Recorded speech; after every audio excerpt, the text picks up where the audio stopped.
Bonjour, bonsoir, bienvenue à tous et à toutes pour ce nouveau direct. J'espère que vous allez bien, je suis content de vous retrouver.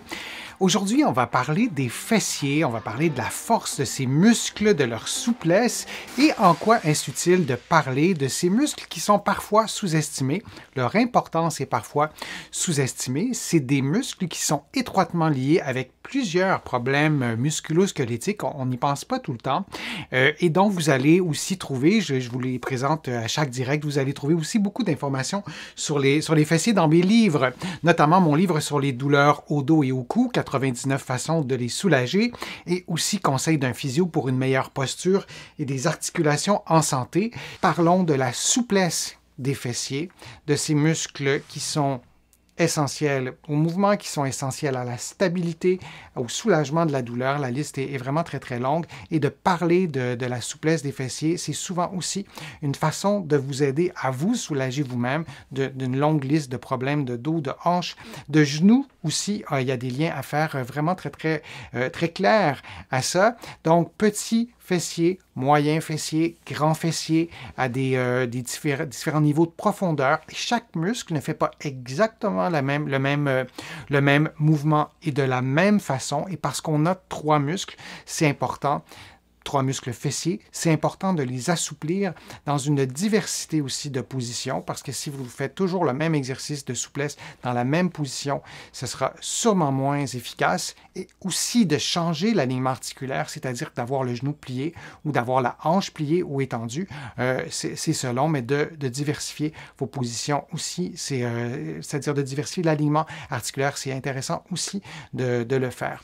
Le premier exercice que je veux vous montrer, c'est un exercice simple à faire. Vous placez votre cheville sur le genou opposé et avec vos mains, vous dirigez votre genou vers l'épaule opposée. Est-ce que vous arrivez à faire ça en position couchée? Vous gardez la position 30 secondes jusqu'à 60 secondes et vous relâchez. Puis vous pouvez refaire du même côté ou de l'autre côté, mais chose certaine, vous faites l'exercice des deux côtés toujours, même si votre problème est seulement d'un côté. Et il y a souvent un débat, est-ce qu'on doit tenir 30 secondes, est-ce qu'on doit faire plusieurs mouvements, combien de temps? Les études n'ont pas démontré la meilleure recette pour assouplir un muscle. L'important, c'est de tenir quand même quelques secondes. Moi, je ne vous recommande pas de donner des coups à la fin du mouvement, d'y aller de façon fluide, de respirer librement pour vous aider à relâcher le tonus musculaire, disons ça comme ça, et ça vous permet donc de faire l'exercice de flexion en diagonale, couché sur le dos. Je vous montre cette variante-ci de l'exercice.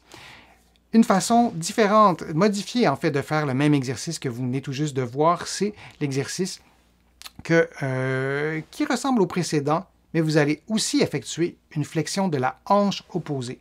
Alors, vous allez mieux voir ce côté-là. Vous vous aidez avec vos mains, bien important, et vous faites une flexion, en l'occurrence de la hanche droite, pendant que votre cheville gauche est sur votre genou droit. Et vous tenez la position pendant quelques secondes, ou sinon, vous tenez la position plus longtemps et vous prenez une pause après et vous répétez, évidemment, quelques fois. Vous pouvez répéter 3 ou 4 fois, 50 secondes chaque fois. Vous ajustez vraiment les paramètres et vous le faites, comme je le disais, des deux côtés. C'est bien important de faire tous les exercices des deux côtés. Alors, c'est une autre façon de faire un exercice de souplesse des fessiers. Il y en a vraiment, mais vraiment plusieurs. Je vous montre un autre exercice que vous faites cette fois en diagonale. C'est un exercice ça ressemble quand même à l'autre exercice, mais vous êtes en position assise, la hanche n'est pas placée de la même façon, vos genoux ne sont pas placés de la même façon, et ce qui est archi important, c'est de maintenir votre dos, et si vous êtes probablement en position assise, faites-le en ce moment, je vais vous le remontrer. Placez votre cheville sur le genou opposé et assurez-vous d'être le plus droit ou la plus droite possible et de garder le creux du dos le plus normal possible, votre creux normal à vous, et vous respirez et vous gardez la position quelques secondes. Si vous faites l'exercice et votre dos bascule de cette façon-ci, vous relâchez vos fessiers. Les muscles fessiers s'attachent sur la crête iliaque, comme vous voyez en ce moment, sur votre bassin. Donc, lorsque vous faites l'exercice comme ça, si votre bassin bascule ou tourne vers l'arrière, ben, vous relâchez le point d'insertion. Un muscle, pour être bien assoupli, doit être étiré des deux bouts, disons, pour le dire comme ça. En l'occurrence, le bassin doit être immobile et votre fémur, votre jambe aussi doit être en mouvement pour pouvoir bien assouplir. Alors, c'est un deuxième exercice de souplesse. Je vous montre un troisième exercice de souplesse. En fait, c'est sensiblement le même exercice, mais dans une autre configuration articulaire et une autre position. Donc, c'est en position debout. Vous adossez à un mur. Vous pouvez aussi le faire si vous avez un bon équilibre dans le vide. Si vous avez moins d'équilibre, vous pouvez le faire adossé au mur. Et là, la différence, c'est que votre hanche, droite ou gauche, peu importe, celle qui est en appui, n'est pas en flexion. Alors, votre bassin du côté opposé, ou vos muscles du côté opposé qui s'attachent à votre bassin ne sont pas dans la même position. Alors, c'est intéressant de le faire aussi comme ça et de respirer librement et de répéter ces exercices de souplesse.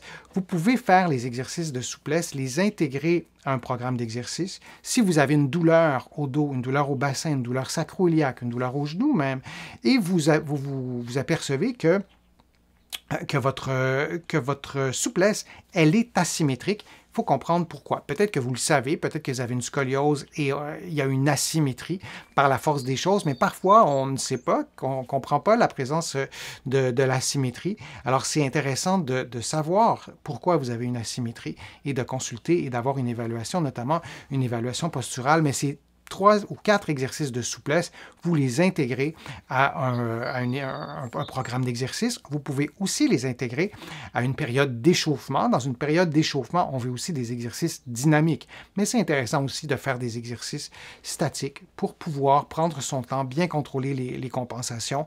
Mais c'est absolument fondamental de préserver ou d'augmenter la souplesse de vos muscles fessiers. Je vous remercie de votre attention. Je vous remercie aussi de vos questions, de vos interactions et n'hésitez pas à me poser d'autres questions dans le fil de discussion. J'y réponds soit individuellement, soit je les note et je réponds à vos questions dans d'autres vidéos. Je vous remercie aussi pour toutes les contributions que vous avez faites dans la dernière semaine en cliquant sur le petit cœur où c'est inscrit « Merci » sur YouTube ou sur mon site web. Vous allez voir, il y a un onglet « Contribuer ». Ça me permet de continuer à vous offrir autant de contenu gratuitement. Vous allez trouver beaucoup d'informations dans mes livres. Vous les connaissez, que vous allez trouver partout au Canada en librairie et sur le web. Et vous allez trouver aussi mes livres de l'autre côté de l'Atlantique, notamment à la Librairie du Québec à Paris. Vous allez aussi trouver beaucoup d'informations sur mon site web, le www.denisfortier.ca. Vous pouvez vous y abonner, vous pouvez vous abonner à des infolettres, c'est complètement gratuit. Alors, je vous souhaite une bonne fin de journée, une bonne fin de soirée, puis au plaisir de vous revoir pour un prochain direct, pour une prochaine vidéo. À bientôt.